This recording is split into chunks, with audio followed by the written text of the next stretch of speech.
വണ്ടി Toyota ഫോർച്യൂണറാണ്. Fortuner 2012 model വണ്ടിയാണ്. വണ്ടി ഫുള്ള് ഓൾട്രേഷൻ, ടയർ കാര്യങ്ങളെല്ലാം കംപ്ലീറ്റ് ചെയ്തിട്ടുണ്ട്. ഇപ്പോൾ നമുക്ക് വന്നിരിക്കുന്ന മെക്കാനിക്കൽ വർക്ക്, ഫുള്ള് മെക്കാനിക്കൽ വർക്കിനാണ് വന്നിരിക്കുന്നത് വണ്ടി. അപ്പോൾ ഇതിൽ കംപ്ലയിൻ്റ് എന്ന് പറഞ്ഞു കഴിഞ്ഞാൽ കസ്റ്റമർക്ക് ഫുൾ ചെക്കപ്പ്, അതുപോലെ തന്നെ ക്ലച്ച് മാറണം, അതുപോലെ engine bed, gear box bed. ഇതാണ് കസ്റ്റമർ റിക്വസ്റ്റ്. അപ്പോൾ നമ്മൾ ചെക്ക് ചെയ്ത് നോക്കിയിട്ട് വേണമെന്നുണ്ടെങ്കിൽ അത് നോക്കിയിട്ട് എന്തൊക്കെയാണ് ചെയ്യേണ്ടത് നോക്കിയിട്ട് ചെയ്യും. അപ്പോൾ ഇതിൽ നമുക്ക് മെയിനായിട്ട് ചെയ്യാനുള്ളത് ക്ലച്ച് കംപ്ലീറ്റ് ആയിട്ട് പോയി. ക്ലച്ച് എന്ന് പറഞ്ഞു കഴിഞ്ഞാൽ പെഡൽ ഭയങ്കര ഹാർഡാണ്. ഹാർഡ് എന്ന് പറഞ്ഞാൽ ചവിട്ടുമ്പോൾ നമുക്ക് അത്രത്തോളം കാലിലേക്ക് നല്ലോണം ഫീൽ ചെയ്യുന്നുണ്ട്. അപ്പോൾ ക്ലച്ച് എന്തായാലും മാറണം. പിന്നെ എൻജിൻ ബെഡ് മസ്റ്റായിട്ട് മാറണം. ഗിയർ ബോക്സ് ബെഡ് വലിയ കുഴപ്പമില്ല. അപ്പോൾ അതുകൊണ്ട് ഗിയർ ബോക്സ് ബെഡ് നമ്മൾ അത് തന്നെയാണ് യൂസ് ചെയ്യുന്നത്. എൻജിൻ ബെഡ് എന്തായാലും നമുക്ക് ഇതിനകത്ത് മാറ്റണം. അപ്പോൾ നമ്മളിപ്പോൾ ഗിയർ ബോക്സ് ഇറക്കിയിട്ടുണ്ട്. 4x4 ആണ്. അതുകൊണ്ട് ഇത്തിരി പ്രയാസമാണ് ഇറക്കാനും കയറ്റാനും ഒക്കെ ആയിട്ട്. വെയിറ്റും കൂടുതലാണ്. അതുപോലെ തന്നെ നമുക്ക് അഴിച്ചെടുക്കാനും ഫ്രണ്ട് ഡിഫറൻഷ്യൽ വരുന്നത് കൊണ്ട് നമുക്ക് അവിടെ നിന്ന് ഇത്തിരി എടുക്കാൻ ഇത്തിരി അങ്ങോട്ടും ഇങ്ങോട്ട് ചരിച്ചാൽ മാത്രമേ വരുള്ളൂ. അത് ഇത്രയും വെയിറ്റ് ഉള്ളത് കൊണ്ട് നമുക്ക് ഇത്തിരി പ്രയാസം തോന്നും. അപ്പോൾ എന്തായാലും ഇറക്കിയിട്ടുണ്ട്. ഇനിയിപ്പോൾ നമുക്ക് ക്ലച്ച് സെറ്റ് ഇതിനകത്ത് മാറണം. അതുപോലെ തന്നെ റിലീസ് ബെയറിംഗ് മാറണം. സെൻറ്റർ ബെയറിംഗ് വലിയ കുഴപ്പമില്ല. അപ്പോൾ അത് നമ്മൾ നോക്കുന്നില്ല. പിന്നെ ക്ലച്ചിൻ്റെ സെലക്ടർ ബുഷും ഇതിനകത്ത് മാറണം. അതുപോലെ എൻജിൻ ബെഡും മാറണം. അപ്പോൾ ഇത്രയും വർക്ക് ഇപ്പോൾ മെയിനായിട്ടുള്ളത്. പിന്നെ ബാക്കി നമുക്ക് ഫുള്ളായിട്ട് ചെക്ക് ചെയ്തിട്ടില്ല. ഫുള്ള് ചെക്ക് ചെയ്തതിന് ശേഷം 40K സർവീസും ഉണ്ട് ഇതിനകത്ത്. അപ്പോൾ അതും കൂടെ നമുക്കിതിനകത്ത് ചെയ്യാനുണ്ട്. ഇതാണ് അപ്പോൾ ഇതിൽ ക്ലച്ചിൽ ഇരിക്കുന്ന കണ്ടീഷൻ. മൊത്തം കംപ്ലീറ്റ് ആയിട്ട് തേഞ്ഞ് റിവറ്റ് അടക്കം ഉറങ്ങിയിട്ടുണ്ട്. കണ്ടില്ല. എന്നിട്ട് ഇത്രയും ആയിട്ടടക്കം പുള്ളിങ്ങിന് യാതൊരുവിധ ബുദ്ധിമുട്ടില്ല. പക്ഷേ പെഡൽ ഭയങ്കര ഹാർഡാണ്. പക്ഷെ ഫുള്ള് തീർന്ന് ഫ്ലൈവീലിൽ മറ്റേ ക്ലച്ച് പ്രഷർ പ്ലേറ്റിൽ കംപ്ലീറ്റ് ആയിട്ട് വർക്കിട്ടുണ്ട്.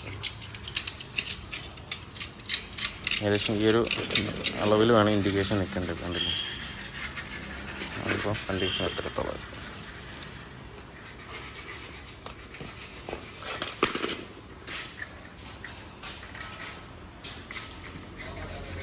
ഫോർച്യൂണർ ക്ലച്ച് വർക്ക് കംപ്ലീറ്റ് ആയിട്ടുണ്ട്. ഇനിയിപ്പോൾ നമുക്ക് എൻജിൻ ബെഡ് മാറ്റണം. അതുപോലെ തന്നെ വാൾ കവർ ഹെവിയിലേക്കാണ്. ഇപ്പോൾ നമ്മൾ വാൾ കവർ പാക്കിംഗ് അഴിച്ചു വെച്ചിട്ടുണ്ട്. നമുക്കിതിനും മാറ്റാനുണ്ട്. വാൾ കവർ പാക്കിംഗ് നമ്മൾ ഒറിജിനൽ തന്നെ എടുത്തിട്ടുണ്ട് അല്ലേ. ഇതാണ് വാൾ കവർ പാക്കിംഗ് വരുന്നത്. അതിന് ഏകദേശം 1595 രൂപ റേറ്റ് വരുന്നുണ്ട്. പിന്നെ അതുപോലെ ബ്രേക്ക് പാഡ് നമ്മൾ മാറ്റിയിട്ടുണ്ട്. ബ്രേക്ക് പാഡ് നമ്മൾ എടുത്തിരിക്കുന്നത് TVSൻ്റെ പാഡാണ് എടുത്തിരിക്കുന്നത്. 2632 രൂപ വരുന്നുണ്ട് റേറ്റ്. അതുപോലെ ബാക്ക് നമ്മൾ അഴിച്ച് സെറ്റ് ചെയ്തിട്ടുണ്ട്. ബാക്ക് വലിയ കുഴപ്പമൊന്നുമില്ല. പിന്നെ ഫ്രണ്ട് സസ്പെൻഷൻ പാർട്സും വലിയ ബുദ്ധിമുട്ട് കാണുന്നില്ല. ഒന്നുകൂടെ നോക്കണം, എനിക്ക് റീചെക്ക് ചെയ്യണം. പിന്നെ ഇൻ്റർകൂളറിൽ ചെറിയൊരു ലീക്ക് വരുത്തുകൊണ്ട് അത് നമുക്കൊന്ന് ജസ്റ്റ് ഒന്ന് നോക്കാം. എന്ന് വെച്ച് കഴിഞ്ഞാൽ ഒരുപാട് കാലമായി തോന്നുന്നു ഇതൊക്കെ അഴിച്ച് ചെയ്തിട്ട്. അപ്പോൾ അതുകൊണ്ട് വന്ന ലീക്ക് പോലെയും തോന്നുന്നുണ്ട്. അപ്പോൾ എന്തായാലും നോക്കിയിട്ട് ചെയ്യുന്നുള്ളൂ. അപ്പോൾ വാൾ കവർ പാക്കിങ് നമുക്ക് മാറ്റാം. ഇപ്പോൾ ഫോർച്യൂണറിൻ്റെ വർക്ക് ഏകദേശം ഫിനിഷ് ആയിട്ടുണ്ട്. ഇപ്പോൾ ഇതിൽ നമ്മൾ ചെയ്തത് എയർ ഫിൽറ്റർ മാറി, major service air filter, AC filter, അതുപോലെ തന്നെ diesel filter, engine oil filter complete ആയിട്ട് നമ്മൾ സെറ്റ് ആക്കിയിട്ടുണ്ട്. ഇപ്പോൾ എല്ലാ സാധനവും നമ്മൾ ഒറിജിനൽ പാർട്സ് തന്നെയാണ് ഇതിനകത്ത് കയറ്റിയിരിക്കുന്നത്. ഡീസൽ ഫിൽറ്റർ ആയിക്കോട്ടെ, എയർ ഫിൽറ്റർ, അതുപോലെ തന്നെ ഓയിൽ ഫിൽറ്റർ എല്ലാം നമ്മൾ ടൊയോട്ടയുടെ പാർട്സ് ഇട്ടിട്ട് തന്നെയാണ് ചെയ്തിരിക്കുന്നത്. അപ്പോൾ നമ്മൾ ക്ലച്ചും അതിൻ്റെ റിലീസ് ബെയറിങ്ങും മാറ്റിയിട്ടുണ്ട്. അതുപോലെ എൻജിൻ ബെഡ് മാറ്റിയിട്ടുണ്ട്. ഗിയർ ബോക്സ് ബെഡ് കുഴപ്പമില്ല, അതുകൊണ്ട് ഗിയർ ബോക്സ് ബെഡ് നമ്മൾ മാറ്റിയിട്ടില്ല. ബാക്കി എൻജിൻ ബെഡും കാര്യങ്ങളും മാറ്റിയിട്ടുണ്ട്. അപ്പോൾ തന്നെ ഏകദേശം വൈബ്രേഷനും കാര്യങ്ങളൊക്കെ പക്ക സോൾവ് ആയിട്ടുണ്ട്. അതുപോലെ തന്നെ വാൾ കവർ പാക്കിങ് നമ്മൾ മാറ്റിയിട്ടുണ്ട്. ഇനി അവിടെ നിന്ന് ക്ലീൻ ചെയ്തെടുക്കണം. മൊത്തം ഒരു ഓയിലിൻ്റെ മയമുണ്ട്, അതൊന്ന് വാട്ടർ വാഷ് ചെയ്തിട്ട് ഒന്ന് ക്ലീൻ ചെയ്തെടുത്താലേ അത് മൊത്തത്തിൽ ക്ലിയർ ആവുള്ളൂ. ഇനിയിപ്പോൾ വണ്ടി ഓടിച്ചിട്ട് വണ്ടിയുടെ പെർഫോമൻസ് എങ്ങനെയുണ്ടെന്നൊന്ന് നോക്കാം. ഇപ്പോൾ ഓടിക്കാനായിട്ട് നേരത്തെ ഒരു വൈബ്രേഷൻ പൂർണ്ണമായിട്ടും പോയിട്ടുണ്ട് ഇപ്പോൾ ഇതിനകത്തുനിന്ന്.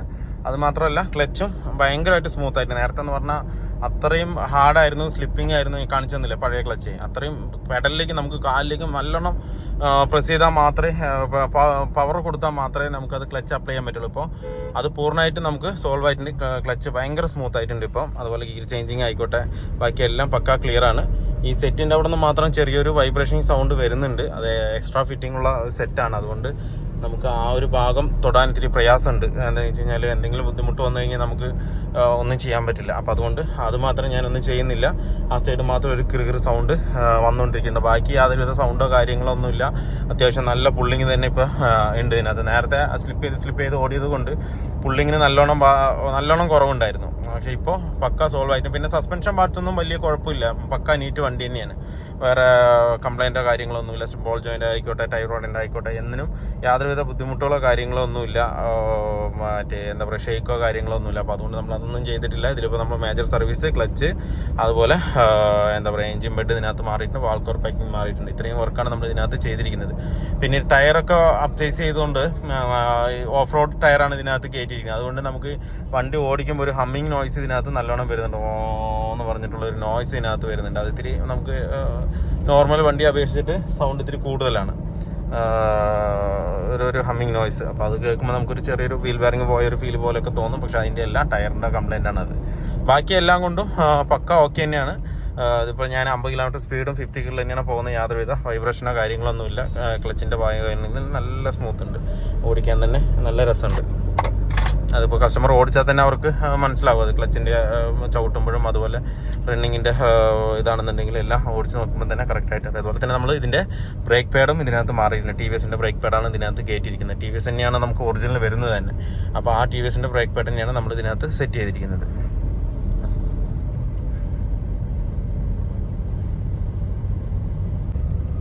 അപ്പോൾ വീഡിയോ എല്ലാവർക്കും ഇഷ്ടമാണെന്ന് ലൈക്ക് ചെയ്യുക, ഷെയർ ചെയ്യുക, അതുപോലെ തന്നെ സബ്സ്ക്രൈബ് ചെയ്യാതെ വീഡിയോ കാണുന്നെങ്കിലും സബ്സ്ക്രൈബ് ചെയ്യുക, സപ്പോർട്ട് ചെയ്യുക. അപ്പോൾ മറ്റൊരു വീഡിയോയിൽ കാണുന്നവരെല്ലാവർക്കും ബൈ.